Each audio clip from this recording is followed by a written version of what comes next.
Mudança na restituição do imposto de renda para o ano que vem.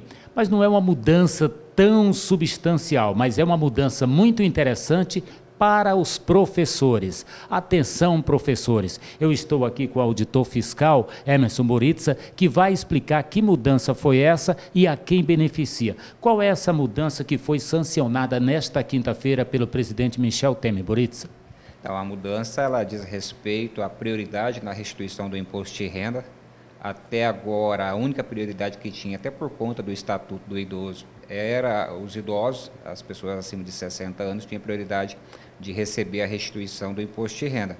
Com a sanção da nova lei pelo presidente Michel Temer, na sequência, ou seja, primeiro os idosos, na sequência os professores passam a ter prioridade no recebimento da restituição. Vale ressaltar que, para ter essa prioridade na fila do recebimento da restituição, a declaração precisa ser entregue no prazo certo e sem erro, ou seja, não pode ter nenhuma inconsistência. Porque sempre quando houver inconsistência na entrega da declaração, ela entra por uma fila, nós chamamos de malha fina, e a Receita Federal vai esperar ou que você faça a retificação ou que saia uma auditoria para verificar as inconsistências. Então, é importante os professores ficarem atentos, preencher a declaração de maneira adequada, para que entre nessa fila de prioridade aí, e nós sabemos que a restituição acaba sendo uma espécie de renda extra aí para todos os profissionais. Agora, uma restituição que tem essas prioridades, a pessoa, em média, ele tem uma antecipação assim muito grande em termos de prazo, Boritza? Veja bem, quando você faz a entrega da declaração, os idosos têm prioridade. Fora isso, o que a Receita Federal normalmente elenca como prioridade é determinação técnica dela. Não tinha nenhuma lei que dá respaldo aos contribuintes de modo geral.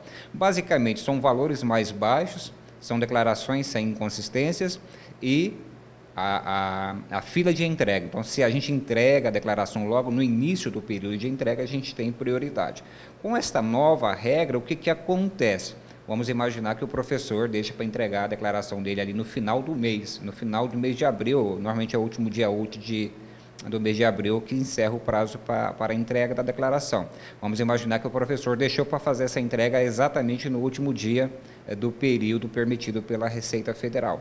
Atualmente, a regra, provavelmente ele iria receber agora no lote de outubro, no lote de novembro de restituição.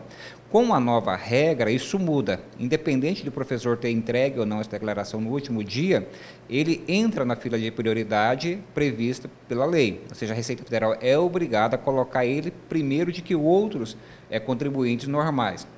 Vamos fazer uma comparação. Eu, Emerson, entreguei a minha no dia primeiro dia que abriu o sistema, eu entreguei a minha declaração. Eu, Emerson, professor, fui lá e entreguei no último dia. Atualmente, provavelmente, o Emerson normal receberia primeiro do que o Emerson professor. Com a nova regra, não. O professor, mesmo entregando no final, no último dia, ele receberá primeiro. Só não vai receber primeiro do que os idosos, mas receberá primeiro, isso é uma boa vantagem.